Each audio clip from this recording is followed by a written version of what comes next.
me a lot of funny stories. I don't know whether it's because he thinks I'm not funny enough or whether he's just hoping I will quote him one of these days. And so maybe I will accomplish both by telling you one of the stories he recently sent me. He comes from India, lives in the UAE. Actually, his son goes here to Moody. He sent me this story some time ago. He said, "Did you hear of this Indian who was flying with Einstein next to him?" You can already tell the imagination is being stretched. So this Indian guy is sitting next to Einstein, and Einstein says, "You know, it's a long flight. Why don't we have a competition? I'll ask you a question, and if you can't answer it, you give me $5. Then you can ask me a question, and if I can't answer it," said Einstein, "I'll pay you $500. The Indian guy, thought this is a great deal. If I can't answer it, 5. If he can't answer it, 500. So he told Einstein, "All right, you go first." So Einstein said, "How far is the moon from the earth?" And the Indian thought and thought. He said, "You know what? I really don't have the exact answer. Here's $5. Then he looked at Einstein and said, "What goes up a hill with 3 legs and comes down with 4? And Einstein worked through all of his knowledge of science, couldn't figure out what he was talking about, put his hand into his pocket and gave him $500. Einstein's turn again. Einstein said, "Before I ask you my next question, what does go up the hill with 3 legs and come down with 4? And the Indian put his hand into his pocket and gave him $5.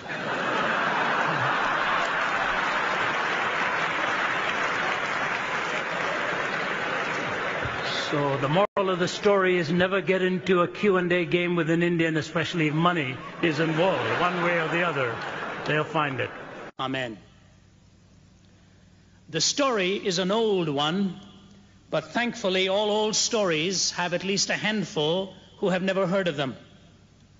It's told of a man who was looking for a job. He was a man with bulging muscles and out of work. He was a bodybuilder by training. And he went into a zoo because he'd seen an advertisement that said, "Wanted man to work at zoo." When he went there, to his utter horror, he found out that the only job they had open for him was somebody to play the part of a monkey. A lot of children were going to be coming in the next few days, and they had run out of monkeys, needed somebody to impersonate one. And since money was tight, this man decided he would take the job. He had to arrive before sunrise, get into the outfit of a monkey, slip in still in the darkness there and get into his cage. Finally, the day dawned and children were coming, and all he had to do was pensively pace the floor, look rather adept at swinging between trees, and eat the peanuts and bananas whenever they were fed to him. Now you can do that for about 8 or 10 hours, and after that he became thoroughly exhausted. The bananas were getting the better of him. And as he was swinging from one tree to another, rather nauseated, he slipped and fell into the lion's den next door. And he shouted, "Help! Help!" And the lion leaned over and said, "If you don't shut up, we'll both lose our jobs."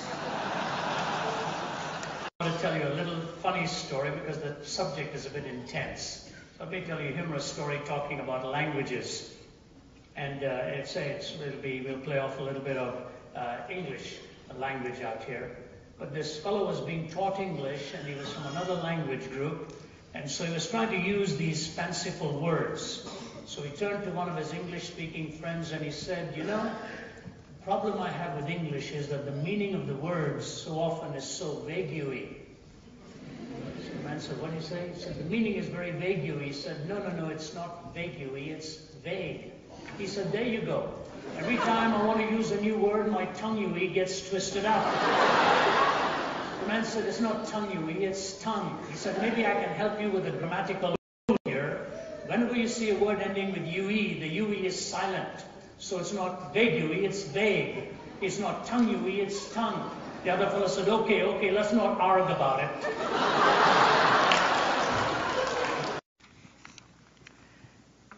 Muhammad Ali was once flying on a plane, and Ali's name is not exactly synonymous with humility.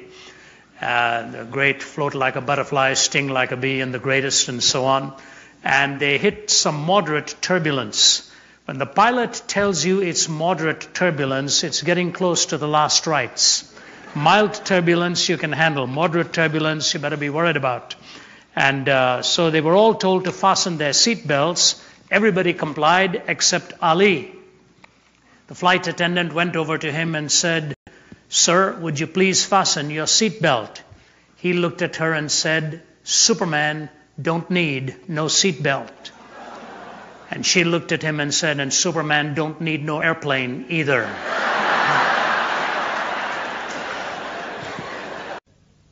I had a classic story to illustrate this the other day. Two brothers who were real hooligans. They were evil men. And one of them suddenly died. So the other goes up to the pastor and says, "Pastor, I will pay you anything you want if you will take the funeral of my brother. And when you are burying him at his funeral, refer to him as a saint. Just call him a saint, and anything you want, I will give to you." So the pastor paused for a moment and said, "All right, I'll do that." And the day of the funeral came, the man was in the coffin and so on.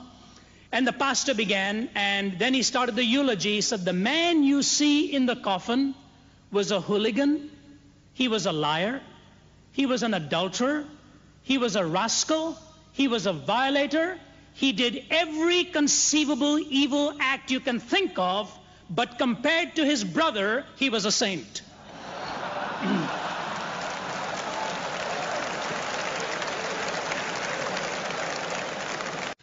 Before I read the scriptures for you, I want to tell you a little funny anecdote here. Again, if the gentleman is here, you can translate it into Spanish. You probably already have.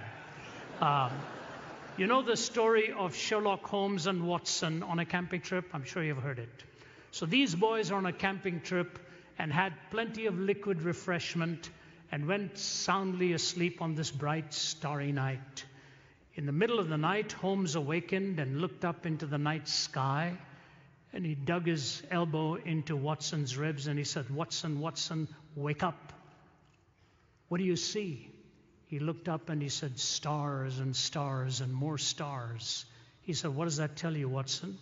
He said, "Astronomically, it tells me that there are millions of galaxies and potentially billions of planets. Astrologically, it tells me that Saturn is in Leo. Orologically, it tells me that it's about 2:45 in the morning. Meteorologically, it tells me that tomorrow will probably be a beautiful day. Theologically, it tells me we're just a tiny part of the great whole. Why, Holmes, what does it tell you?" He says, "Watson, you idiot, somebody has stolen our tent."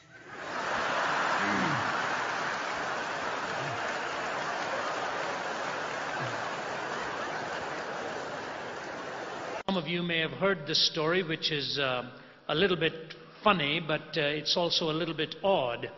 It's about this guy little boy, who wanted to get himself a bicycle, but he did not know how to pray. So he started watching Christian television so that he could learn how to pray. And one day he watched a very high church program, wrote down as best as he could, and that night he got down on his knees and did his best to pray in some highfalutin language. "Almighty and eternal God, if it is in your vast infinite plan that I get myself a bicycle, may it be according to your perfect will, world without end. Amen." And he woke up the next morning and went outside, and there was no bicycle. He was very disturbed by this, that his prayer wasn't answered. So he turned on the television again and decided to watch another Christian program.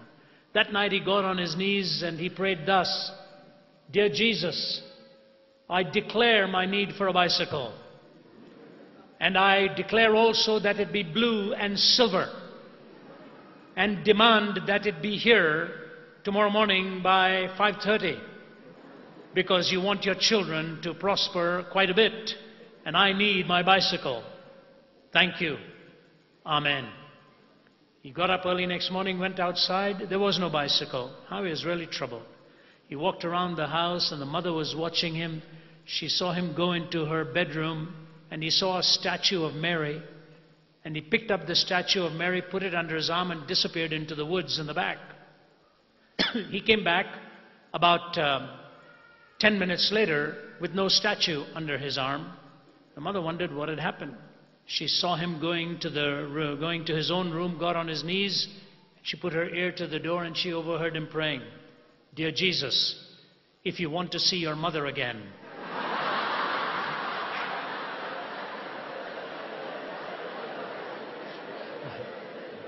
I remember some time ago, a few years ago, I was in Newark, New York. I'd just come back from overseas. I think it was somewhere in Asia. And it was a long 13 or 14-hour haul. And you get off, whether you're in the body or out of the body, you cannot tell. You just show up. And I was looking at the marquee at the gate that I was to leave from, but it didn't say Atlanta. It said another city. So I saw a lady sitting at the corner there. I said, "Excuse me, ma'am, is this flight going to Atlanta?" And she said, "Yes." I said, "I'm sorry, because it said another city." "That's fine." So I walked over to get myself a cup of coffee or something, and I heard the patter of feet behind me. And she stopped, tapped me on the shoulder. She said, "Excuse me, are you Ravi Zacharias?" I said, "I'm afraid so." And answered her question. She said, "What a relief, because I didn't know you had questions also." Now, I kid you not, I'm not making up this story. I couldn't think up a story such as that. I didn't think you had questions also.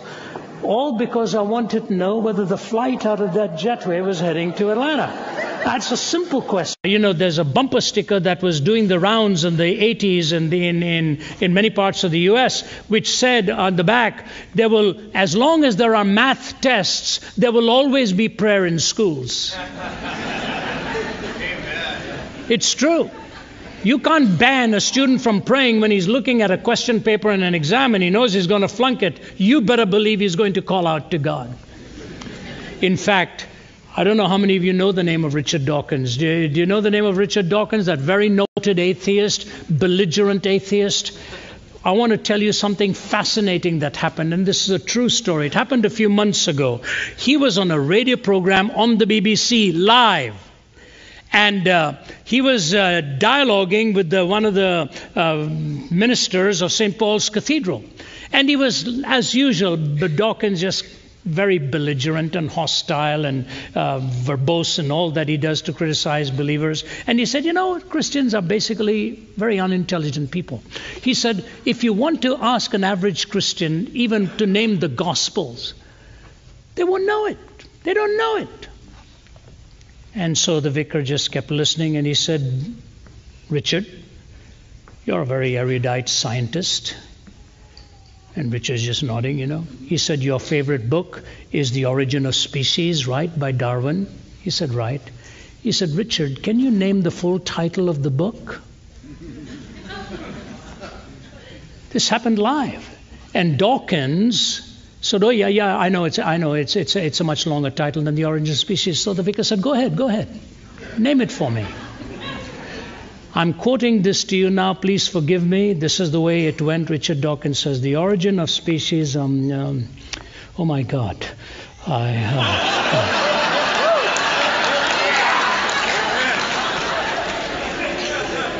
The ultimate proof of the sovereignty and omnipotence of God is that it even takes an atheist who doesn't believe in him to call upon him to remind him of the title of the book that helped him deny him.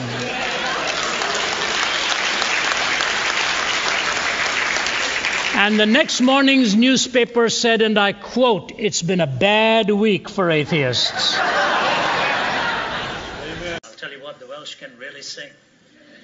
They can really sing. I think they're going to lead us in heaven. Even the little guys just belt it out. Somebody once said that the British Isles absorbed the gospel for different reasons. The Welsh liked it because they could sing about it. The Irish liked it because they could fight about it. The English liked it because they could talk about it. And the Scottish liked it because it was free.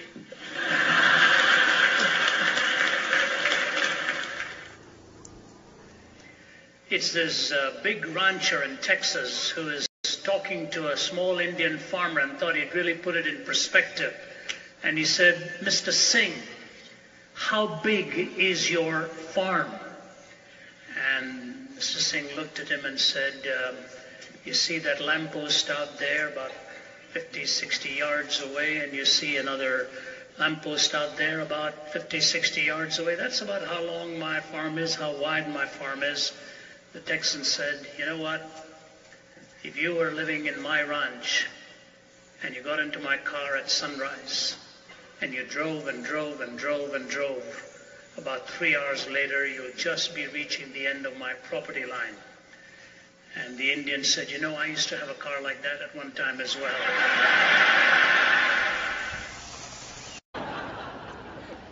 Questions galore.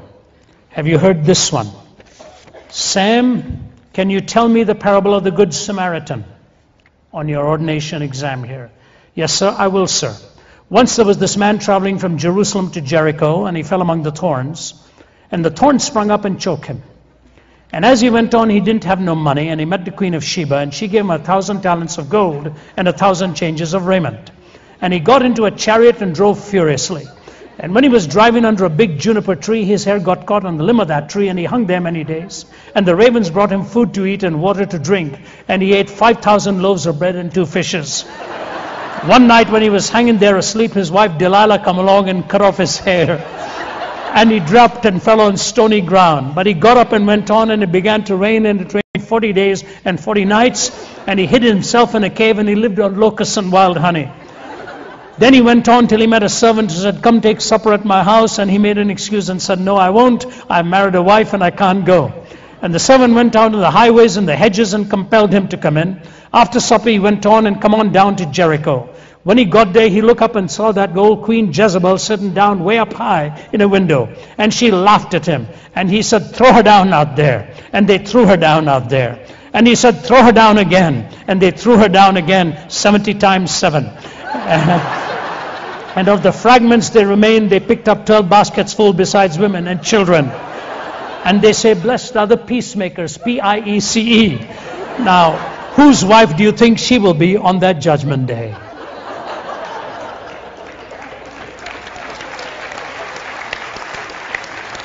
That's brilliant. Great story, wrong context. And you know what? I think the day is going to come when people won't even laugh at that story because they won't know what's so funny about it. They will not know enough of the biblical narrative in order to see the messed up context of what this creative genius has done. Richard Dawkins was asked the question very plainly what he thought about God. You've heard this. It is quoted in many books, and David Aikman in his book. Listen to this, it's a mouthful. What do I think about God? The God of the Old Testament is arguably the most unpleasant character in all fiction. Jealous and proud of it. A petty, unjust, unforgiving control freak.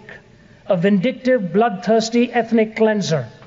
A misogynistic, homophobic racist. Infanticidal, genocidal, filicidal, pestilential, megalomaniacal, sadomasochistic, capriciously malevolent bully. I guess he doesn't like God. Listen to it. He's jealous, petty, unjust, unforgiving, vindictive, bloodthirsty, misogynistic, homophobic, infanticidal, genocidal, filicidal, pestilential, megalomaniacal, sadomasochistic, capriciously malevolent bully. Now, he's just finished telling us he's a fictional character. That's half of the point. The other half of the point is when you ask him what he thinks of humanity. He goes on to say that he believes basically in the goodness of humanity without God watching over. Now, I don't know if I'm confused or he is. If God doesn't exist and all these descriptions apply, who did these things?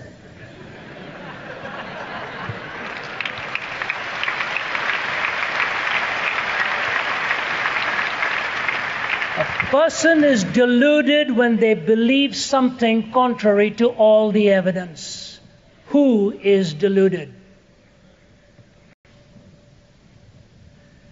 Who wrote the Old Testament if God didn't inspire the words? Humanity. That would be his answer. Then who ordered all those things? Humanity.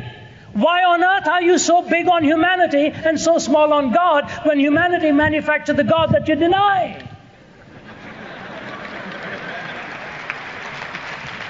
This Indian guy had just gone in for an interview for a job. They were going to get about 5 positions for about 500 who were applying for it, as often happens in India. So he goes through the interview and comes out, and as he was walking out, the interviewer said, don't repeat the questions to anybody because the same questions for everyone. So he walks out, and of course, one of the Indian guys said, what are the questions? What are the questions?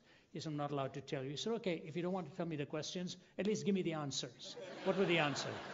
So he said, well, the first answer was when the question he was actually asked was, when did India gain its independence? And his answer was that many, many things happened. There were several events that took place, all kinds of events and activities and so on. And then finally, India got its independence in 1947. So he gave him the first answer. The second question happened to be, who is the father of the nation? And this fellow told the interviewers, it's not fair to just name one person when so many others are involved in this kind of thing. Why should I just pick one man? So I'll say there were several involved in this. So the interviewer was rather impressed and said, our third question for you is corruption a major problem in India? And this fellow's answer was that, the matter is under study. The Prime Minister has committed a delegation to study this, and when the results are out, we'll be able to give you a more certain answer for that. So he said, oh, wow, that's pretty good. So he gave this fellow the 3 answers. Many things took place, a lot of activities, and then 1947 it all came together. Who am I to call one person father? Many were involved and so on. The matter is being studied by a Prime Minister committee. He gave him the 3 answers. So the fellow walks in. And the interviewer is going through his form. He says, this is not complete. What is your date of birth? He says, actually, many activities took place long before. And there were a lot of things that went on and on. But it all finally came together in 1947. He said, what is your father's name? He says, who am I to pick one man? So many people involved in this, and it goes on and on and on. So one the interviewer says, are you off your head? Are you crazy? He said, well, the Prime Minister has appointed a committee to study the question, and I'll let you know afterwards. And so I just leave you with that, and let's meet afterwards. Hey, Ethan, we want to chat with you. You're the kind of guy we come here for. So afterwards, you come here and we'll chat with you. Come here, give me a shake hand. Bless you, brother. Thanks, buddy. Thank you.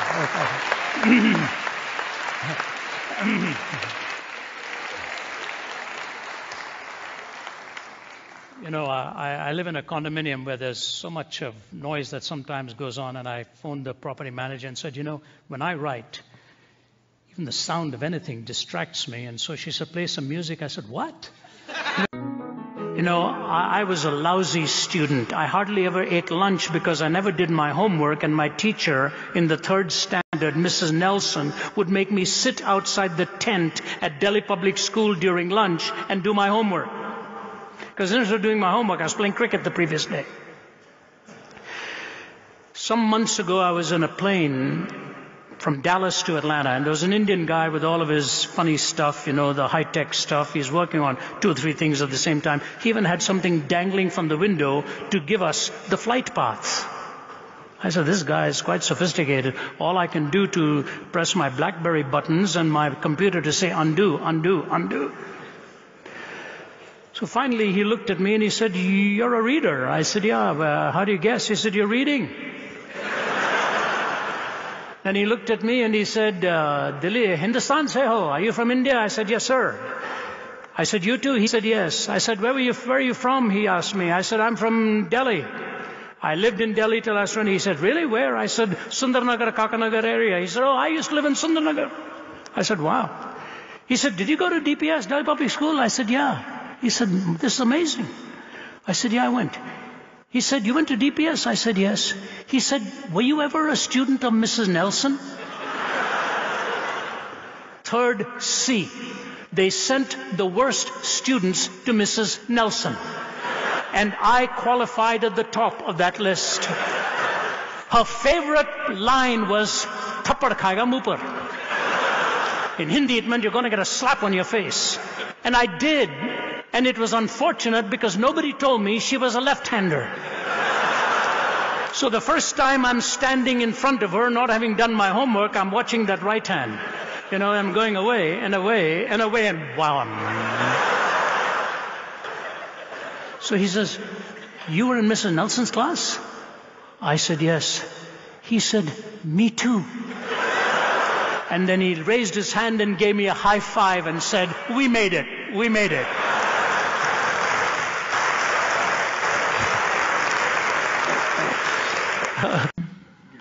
This question is for both speakers. If the transformative power of Jesus Christ is so great and it's the only way to live an abundant life and to never thirst again, how come we do not see more Christians living this transformed, abundant, spirit-filled life? Please. That's a really good question. If you would like to give me a list of names and addresses of all the hypocrites you know, I would be happy to go and pay some visits.